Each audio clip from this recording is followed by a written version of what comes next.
আজ থেকে বাংলাদেশের মানুষ আগামী দিনে নিজের ভোট নিজে দিতে পারবেন। দিনের ভোট রাতে হবে না। মৃত মানুষ এসে ভোট দিয়ে যাবেন না। তত্ত্বাবধায়ক সরকার বা সাংবিধানিক কোনো বিধান কোরআন বা বাইবেল না। আমরা বলেছি এই রায়ের মাধ্যমে এমন কিছু আসবে না যেটা কোরআন বা বাইবেলিক হয়ে যাবে। অ্যাপেলেট ডিভিশন আগে যে জাজমেন্ট দিয়েছিলেন যে তত্ত্বাবধায়ক সরকার বাতিল বাই মেজরিটি, সেই রায়টা ওনারা সর্বসম্মতিক্রমে সেই রায়টাকে বাতিল করেছেন। এবং বাতিল করার পরে আমরা কোর্টে ওই দিন সাবমিশনে বলেছিলাম আমাদের একটা লিগ্যাল প্রিন্সিপল আছে, ডকট্রিন যেটাকে বলে অ্যাপ্লিকেবিলিটি অফ ল। সুপ্রিম কোর্টের judgment is also a judgment made law under Article 111 of the Constitution. The law is always prospective unless it is given retrospective effect. Judgment is always retrospective unless it is given prospective effect.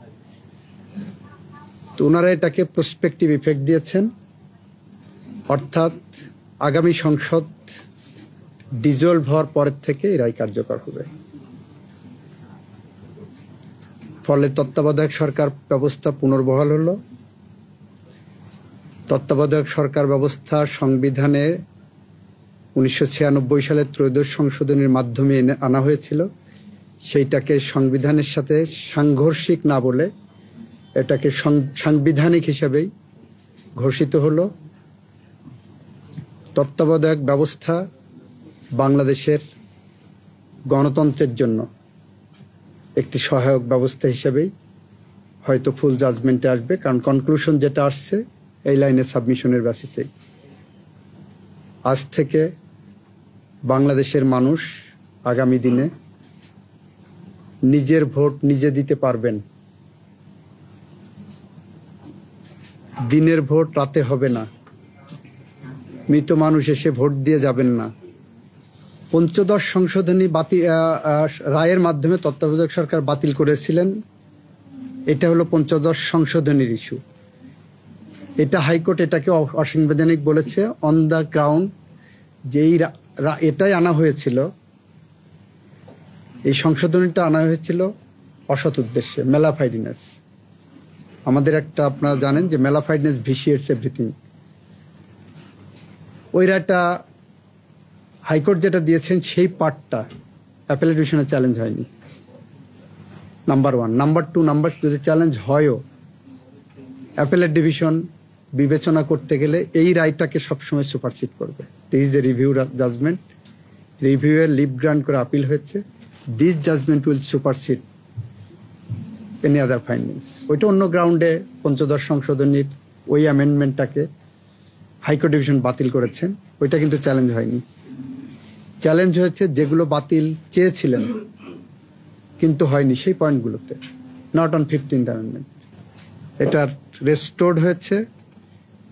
Restored হওয়া মানে এবং বলে দিয়েছেন appellate division যেটা, that will supersede everything. পূর্বাবস্থায় ফিরে গেল এবং এটা কার্যকরী হবে নেক্সট পার্লামেন্ট ডিজলভ হওয়ার পরবর্তী 15 দিনের মধ্যেই যেটা আছে সেই বিধানটা পুনর্বহাল হলো। তত্ত্বাবধায়ক সরকার বা সাংবিধানিক কোনো বিধান কোরআন বা বাইবেল না। আমরা বলেছি এই রায়ের মাধ্যমে এমন কিছু আসবে না যেটা কোরআন বা বাইবেলিক হয়ে যাবে। 20 বছর পরে যদি মনে করে মানুষ এই ব্যবস্থা পচে গলে গেছে, এর থেকেও ভালো কোনো ব্যবস্থা গণতন্ত্র সংরক্ষণের জন্য প্রয়োজন, সেটা অবশ্যই পার্লামেন্টের একটা ডিসক্রিপশন থাকবে, and that will also be subject to judicial review. তত্ত্বাবধায়ক সরকার বিলোপ করে যে নির্বাচন হয়েছিল, বাংলাদেশের গণতন্ত্রের যে কবর রচিত হয়েছিল, আর তত্ত্বাবধায়ক সরকার পুনর্বহাল হওয়ার পরে গণতান্ত্রিক পথে বাংলাদেশ, মহাসড়কে বাংলাদেশ হাঁটবে, কোনটা আপনার কাছে গ্রহণযোগ্য, কোনটা জাতির কাছে গ্রহণযোগ্য, সেটা আপনারা বিবেচনা করবেন।